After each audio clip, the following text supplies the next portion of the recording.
Hello दोस्तों, स्वागत है आपका हमारे यूट्यूब चैनल में। तो आशा करते हैं कि आप लोग अच्छे होंगे और खूब मन लगा के पढ़ाई कर रहे होंगे। तो हम हिंदी वर्णमाला में 3 टॉपिक पढ़ा चुके हैं। पहला पढ़ाए आपको हिंदी वर्णमाला के बारे में, दूसरा पढ़ाए संज्ञा के बारे में, तीसरा पढ़ाए सर्वनाम के बारे में।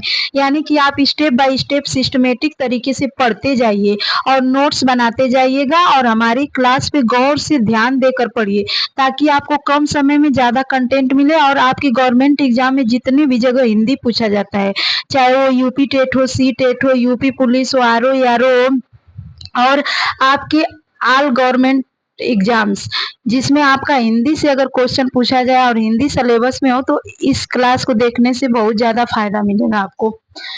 और नोट्स आप बनाते जाइएगा। ऐसा नोट्स आपको यूट्यूब पे कहीं नहीं मिलेगा। हम अलग तरह से आपको पढ़ाते हैं, कई किताबों का निचोड़ देते हैं आपको और अच्छे से पढ़ाते हैं, कम समय में पढ़ाते हैं ताकि आपको सही तरीके से आ जाए। तो चलिए क्रिया के बारे में पढ़ते हैं। तो क्रिया एक विकारी शब्द है। क्रिया कैसा शब्द है? तो क्रिया एक विकारी शब्द है। क्रिया की परिभाषा को देखेंगे तो जिस शब्द से किसी काम के होने अथवा करने का बोध हो, यानी कि जिस शब्द से किसी काम के होने अथवा करने का बोध हो, उसे ही क्रिया कहते हैं। क्रिया मतलब कार्य, यानी कि किसी काम को आप कर रहे हैं तो वही क्या है? क्रिया है। जिस शब्द से किसी काम के होने करने का बोध हो, उसे ही क्रिया कहते हैं। जैसे सोना, सोना क्या है? एक क्रिया है।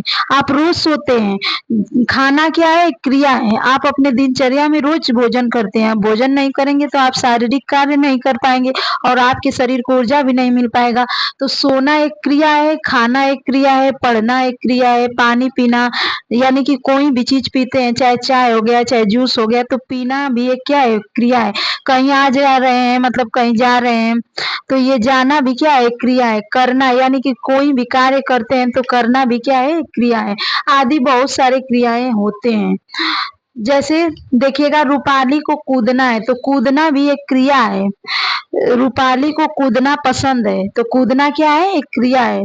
तो आप लोग इससे आपसे क्रिया से रिलेटेड कोई भी क्वेश्चन आपसे पूछा जाए तो आप जानेंगे कि सोना एक क्रिया है, खाना एक क्रिया है, पढ़ना एक क्रिया है, पीना एक क्रिया है, जाना एक क्रिया है, कोई भी कार्य करना एक क्रिया है।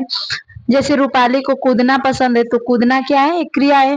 और क्रिया के मूल रूप को क्या कहते हैं? धातु कहते हैं। क्रिया के मूल रूप को हम क्या कहते हैं? धातु कहते हैं। धातु किसे कहते हैं? तो जो आपका धो है, एक धातु है, इसी में ना प्रत्यय जोड़ देंगे तो धोना हो जाएगा, तो धोना एक क्रिया हो गया।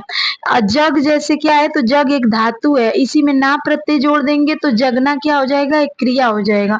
खा क्या है? तो एक धातु है, इसी में ना प्रत्यय जोड़ देंगे तो क्या हो जाएगा? खाना, तो खाना एक क्रिया है। पी क्या है? एक धातु है और इसमें ना प्रत्यय जोड़ देंगे तो पीना हो जाएगा, और पीना क्या है? एक क्रिया है।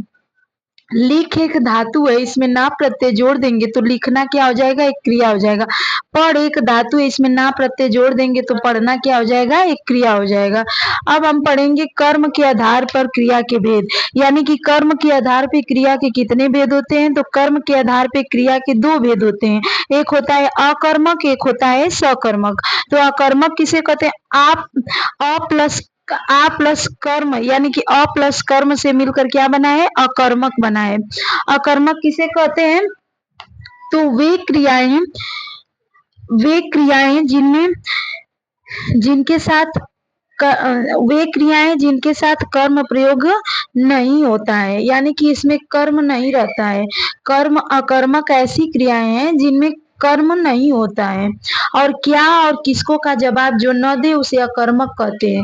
यानी कि कभी भी आप इसका क्वेश्चन पाएंगे, उदाहरण के तौर पे अभी आपको बता रहे हैं, तो अकर्मक एक ऐसा वाक्य है जिसमें आपको क्या और किसको का जवाब नहीं मिलेगा। तो क्या और किसको से आप इसका उत्तर ढूंढ सकते हैं कि अकर्मक है कि सकर्मक है। तो अकर्मक वे शब्द होते हैं, वे क्रियाएं होते हैं जिनके साथ कर्म का प्रयोग नहीं होता है, इसमें कर्म नहीं पाया जाता है। जैसे उषा फूल तोड़ रही है, उषा क्या तोड़ रही है? तो फूल तोड़ रही है, तो इसमें कर्म है तो ये सकर्मक है। लेकिन उषा सो रही है, उषा सो रही है तो ये क्या है? अकर्मक है। गीता सो रही है, गीता सो रही है तो गीता क्या कर रही है? तो कर्ता पे प्रभाव पड़ रहा है, लेकिन इसमें कर्म नहीं है। क्या और किसको का जवाब इसमें नहीं मिल रहा है। गीता क्या सो रही है, इसमें जवाब नहीं मिल रहा है कर्म का, तो ये आपका अकर्मक क्रिया है। जैसे बच्चा जाग रहा है, बच्चा क्या जाग रहा है, बच्चा क्या रहा है, तो जाग रहा है, बच्चा क्या जाग रहा है, तो इसमें भी कर्म का प्रयोग नहीं हुआ है, तो ये अकर्मक क्रिया है। जैसे आपका दे दिया कि रमा अस्थि है, रमा क्या अस्थि है, तो इसमें भी कर्म का प्रयोग नहीं हुआ है, तो यह अकर्मक क्रिया है। जैसे कि उदाहरण में आप लिख लीजिएगा, जैसे लिखिए श्याम दौड़ता है, श्याम दौड़ता है, क्या दौड़ता है, श्याम क्या दौड़ता है, तो इसमें कर्म नहीं है, तो ये अकर्मक क्रिया है। और जिसमें कर्म हो वो सकर्मक क्रिया होती है। जैसे उषा फूल तोड़ रही है, तो इसमें क्या तोड़ रही है, उषा तो फूल तोड़ रही है। श्याम क्या दौड़ता है, इसमें कोई जवाब नहीं आ रहा है, तो ये आकर्मक हो गया। जिसमें जवाब क्या किसको का मिल जाए वो सकर्मक हो जाएगा। तो कर्म के आधार पे क्रिया के कुल कितने भेद होते हैं, तो 2 भेद होते हैं, एक अकर्मक होता है, एक सकर्मक होता है। तो अकर्मक ऐसी क्रिया है जिसमें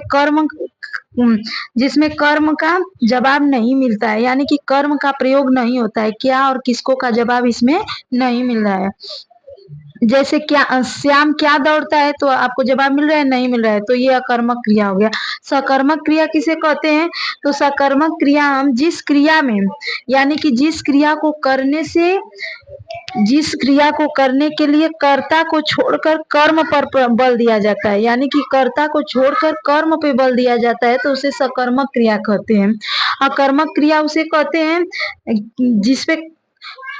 जिसके साथ कर्म का प्रयोग नहीं होता है, लेकिन सकर्मक क्रिया उसे कहते हैं जिसके साथ कर्म का प्रयोग होता है, यानी कि कर्ता पे बल न दे करके कर्म पर बल दिया जाता है, तो इसे सकर्मक क्रिया कहते हैं। और सकर्मक क्रिया कितने होते हैं, तो 2 होते हैं, एक कर्मक होता है, एक द्विकर्मक होता है। सकर्मक में इसके 2 प्रकार होते हैं, एक कर्मक होता है, एक द्विकर्मक होता है। तो एक कर्मक जो होता है इसमें एक कर्म होता है, द्विकर्मक जो होता है इसमें 2 कर्म होते हैं। कर्म जो कार्य होता है और उसका प्रभाव पड़ता है उसे कर्म कहते हैं, यानी कि कर्ता पे उसका प्रभाव पड़ रहा है, क्रिया पे उसका प्रभाव पड़ रहा है, वही क्या है, कर्म है। तो उषा फूल तोड़ती है, तो एक कर्मक है। जैसे देखिए एक कर्मक किसे कहते हैं, तो एक कर्मक का परिभाषा हम आपको बता रहे हैं, आप लिख लीजिएगा सुनकर। जिन सकर्मक क्रियाओं में एक ही कर्म होता है, जिन सकर्मक क्रियाओं में एक ही कर्म होता है उसे एक कर्मक कहते हैं। जिन सकर्मक क्रियाओं में एक ही कर्म होता है उसे एक कर्मक कहते हैं। जैसे उषा फूल तोड़ रही है, तो इसमें एक ही कर्म है, उषा क्या तोड़ रही है, तो उषा फूल तोड़ रही है, तो एक कर्मक में एक ही कर्म रहेगा, तो एक कर्मक क्रिया होती है। द्विकर्मक किसे कहते हैं, तो जिस सकर्मक क्रिया में 2 कर्म होते हैं, जिस सकर्मक क्रिया में 2 कर्म होते हैं उसे द्विकर्मक कहते हैं। जैसे शिक्षक ने विद्यार्थी को पुस्तक दी, शिक्षक ने क्या दिया, तो पुस्तक दिया, किसको दिया, तो विद्यार्थी को दिया, क्या और किसको का जवाब दोनों का मिल रहा है, तो द्विकर्मक हो गया आपका। जैसे उषा क्या तोड़ रही है, तो फूल तोड़ रही है, तो एक कर्मक हो गया, और जिसमें क्या और किसको दोनों का जवाब मिल जाए तो वो 2 कर्मक हो गया, जिसमें 2 कर्म होते हैं। विद्यार्थी भी एक कर्म है और पुस्तक भी क्या है, एक कर्म है। आप पढ़ेंगे प्रयोग के आधार पर क्रिया के भेद, यानी कि प्रयोग के आधार पर क्रिया के कुल कितने भेद होते हैं, तो प्रयोग के आधार पर क्रिया के कुल 5 भेद होते हैं। पहला है आपका प्रेरणार्थक क्रिया, तो प्रेरणार्थक क्रिया किसे कहते हैं, तो जिस क्रिया शब्द से इस बात का बोध होता है, जिस क्रिया शब्द से इस बात का बोध होता है कि कर्ता स्वयं कार्य न करके किसी दूसरे को कार्य करने के लिए प्रेरित करता है। प्रेरणार्थक क्रिया उसे कहते हैं जिसमें कर्ता स्वयं कार्य न करके दूसरे को कार्य करने के लिए प्रेरित करता है। जैसे राम करता है, श्याम करता है, वह कार्य न करके किसी दूसरे व्यक्ति को कार्य करने के लिए प्रेरित करता है, उसे प्रेरणार्थक क्रिया कहते हैं।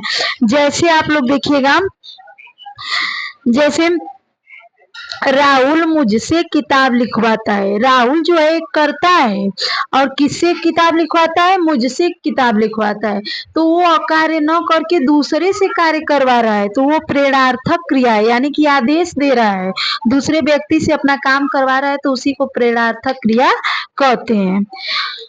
तो अब दूसरा है नाम धातु, यानी कि नाम धातु किसे कहते हैं, तो ध्यान से आप लोग सुनिएगा और सुन करके नोट्स बनाइएगा। इसको हेडिंग बनाकर फिर आप नोट्स बनाइएगा। हम पूरे डेफिनेशन को बोल के आपको समझा रहे हैं। तो नाम धातु किसे कहते हैं, तो नाम धातु संज्ञा, सर्वनाम, विशेषण इत्यादि से बनने वाली जो क्रियाएं होती हैं, यानी कि संज्ञा, सर्वनाम, विशेषण से जो बनने वाली क्रियाएं होती हैं उसे ही नाम धातु कहते हैं। जैसे आपका हाथ से हथियाना हो गया।